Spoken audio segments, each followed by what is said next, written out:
Le an pil moun panse ak Argentine, yo imagine yon peyi blan, yon timoso Ewop nan Amerik di Sid.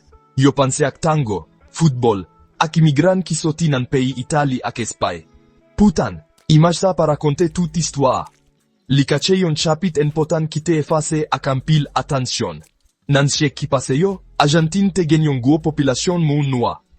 Nan komansman ane 1800 yo, moun ki te gen descendants afriken, te represente jiska yon tjenan tout moun ki tap viv nan vil tanko Buenos Aires. Yo pat selman yon ti group. Yo te, yon fos vizib, yo te participe nan tout aspe la vi sosyal ak kiltirel peya. Yo te rive nan Argentine, depi nan siècle 16 la, fose nan chen esklavaj a trave komes transatlantik la. Yo te travay di nan plantasyon, nan kaymet yo, ak kom artisan nan vil yo. Kontribisyon yo te fondamental pou konstui ekonomi ak sosyete Argentine. Kilte yo te influence ampil bagay, depi nan mizik rive, nan manje. Rasin afriken, yo te prezan nan premye fom tango. Yon dans ki jodi a rekonet kom symbol nasyonal Argentine. Prezansa a te telman normal, ke person pat ka imagine yon Argentine san moun noa. Men, yon chanjman radikal, te gen pou rive, e histwa sa at apral antere, amba yon mit nasyonal. Pandan tout peryode kolonyal la, ak nan komansman independans peyi a, kominote noa, a te vivan elite dinamik. Te gen jounal, asosyasyon sosyal, ak evenman kiltirel, ki te organize pa Afro-Argentenyo. Yo te gumen pou libete yo, e yo te jwe yon wol kle, nan lage pou independans peyi a kont Espay. Yo te kwe nan yon avni kote yo, te tap jwen egalite ak respe. Sepandan, li de peyi a te gen yon lot vizyon pou nasyonan. Yo te komanse we populasyon noa. A kom yon obstak pou rev yo te genyen pou kreye yon nasyon moden e europeyen. Sa ki te prepare teren pou yon disparisyon dousman men sistematik. Jodia, le yon moun mande pou ki sa pa gen moun wan an Argentine, repons ofisyel la, souvan sempyo tout mouri nan laje. Men, repons sa a tua fasil, e li kache yon verite ki pi kompleks e ki pi troublan. Rediksyon populasyon noa apat yon aksidan, men resulta yon seri desisyon politik, evenman tragik, ak yon presyon sosyal ki te vize efase yo. Histwa sa ase pa selman histwa yon goup moun ki disparet, men se histwa yon peyi ki te chwazi bliye yon pati nan prop identite, li pou konstui yon lot ki te semble pi akseptab pou elityo. Yon nan premye gwoko populasyon wa, ate resevwa sete nan chan batay.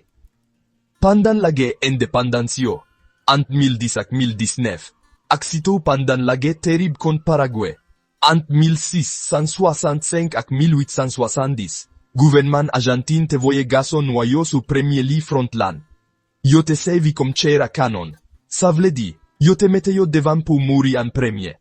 An pil nan yo te fose pou yo algumen, e sa te la koz yon gopet nan populasyon maskile noa. Sa te kreye yon dezekilib demografik, ki te ran li difisil pou kominote a te kontinye grandi. An pil lot te profite lage apou yo kuri kite peya. Yo tal cheche refij nan peyi tanko, Uruguay ak Brazil, kote yo te espere jwen yon lavi mio.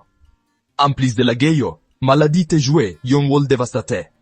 Nan ane 1870, yon epidemi la fiev, jon te frape Buenos Aires. Kominote noyo, ki te deja viv nan kache pov san akse, ak bonvi sante, ak dlopwop, te viktim principal yo. Yo te rete nan zon ki pi bayo, kote mustik te popaje maladi api fasil. Pandan fan mi rich yo te kuri kite villa. Moun noa yo pa jen oken kote pou yo ale. Gouvernement an pat fe ampil efo pou ede yo. Epidemisa te tuye plizye milye moun nan yon tan ki kout. Eli te diminuye populasyon noa, anko plis, sa ki te fe yo vin pi vulnerab. Fakte ki petet pi important nan disparisyon sa, se te politik blanchiman, oswa blanqueamiento, gouvernement, an te mete en plas. Lide tanko president Domingo Faustino Sarmiento, te kwe ke progre po Argentine te depan de eliminasyon ras afriken ak indigenyo. Yo te ankoraje yon imigrasyon masiv ki soti nan Ewop, sito Itali ak Espay. Yo te bay imigran europeyen yo, te, travay, ak opotinite, pandan yo tap marginalize moun noyo. Ideologi, sa te fe kompran ke pou Argentine, te ka vin yon gwo nasyon, li te dwe vin blan. Politik sa a te kreye yon environman kote moun noa pa jen plas. Finalman, mariage melange, oswa metisaj, te akselere posesi sa. a cause man gason noa ki te mouri nan la ge, an pil fan noa te marie ak gason blan, sito, novo imigran européen yo.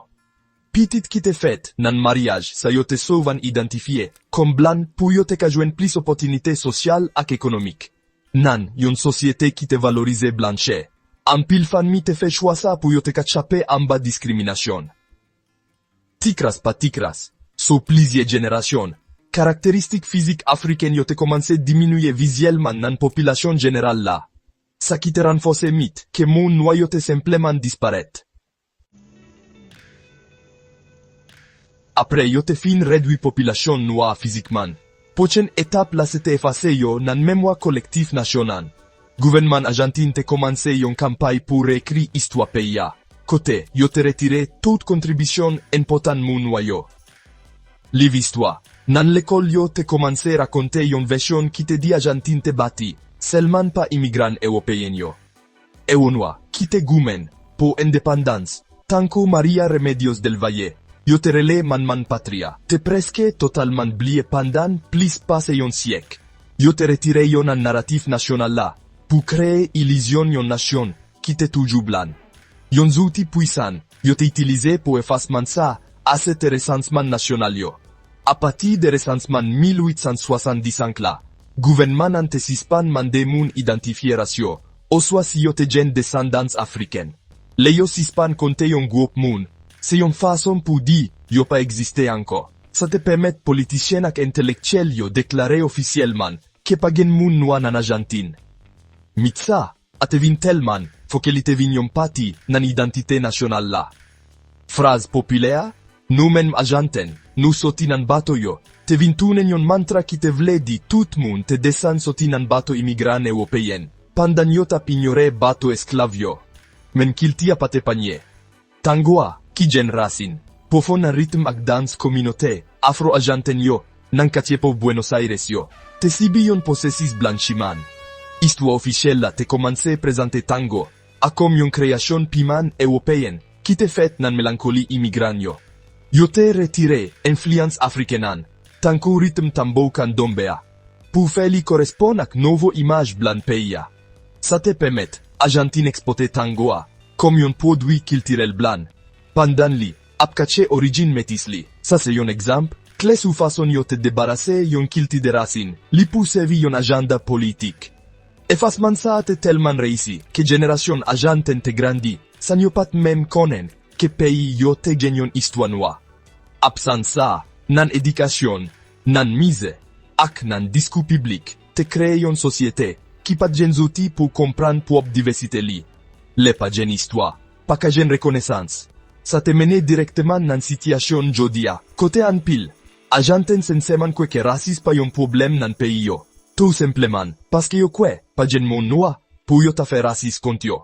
Se yon avegman kolektif, ki te konstruy ak an pil swen pandan plis, pa se yon siek. Malgre efo sistematik pou efase yo, identite ak prezans afro-Argentin pa jam disparet net. Jodia, jen yon mouvman kap grandi pou reklame histwa sa, epi fose sosyete a rekonet existans yo. Nan resansman 2010 la, pou premye fwa nan plis pase sanzan, gouvernement nan te mete yon kesyon sou descendants afriken. A peu près 150,000 moun te identifiye tet yo kom afro-Argenten. Mem si chif sa apiti, li reprezante yon gwo victoire symbolique. Li montre kleman ke kominote a toujou la, e ke moun yo pare pou yo reklame identite yo ak fiete. Mem si sa difisil. Rasis nan Argentin jodi a souvan kache deye langaj ak kilte. Pa ekzamp, mon negro a souvan itilize non pa pou dekri koule po yon moun, men kom yon jouman pou moun ki pov, oswa ki soti nan klas travayea. Sa kreye yon konfizyon ant ras ak klas sosyal, ki pemet moun nye rasis la, pandan y ap perpetye prejije. Nan football, ki se yon pasyon nasyonal, rasis la paret pikle. Fanatik yo souvan fe chante rasis kon jwe noa nan ekip advese yo, tankou sa ki te rive, jwe noa ekip la Frans yo. Ampil moun defansa kom yon folklore football, yon fason pou yo minimize gravite problem nan. Plizye organizasyon, tankou Casa de la Cultura Indo-Afro-Americana, ap travay sampran souf pou edike publik la, epi prezeve heritage afro-Argentin. Yo organize atelier, konferans, ak célébration culturelle pour montrer richesse contribution africaine yo, nan formation peya. Yo ap goumen pour histoire yo a entre nan livre l'école yo, pour timoun yo ka pran yon version complet et honnête sou passe pays yo. Bataille ça, c'est pas seulement pour passer a, men tout pour présent anak fitia. Li vise créer yon Argentine côté tout citoyen, quel que soit origine yo, ka santi yo we, respecte, ak incli. En conclusion, histoire ka xemu noa nan Argentine, c'est yon leçon puissant, sous façon yon nation ka choisi memwali.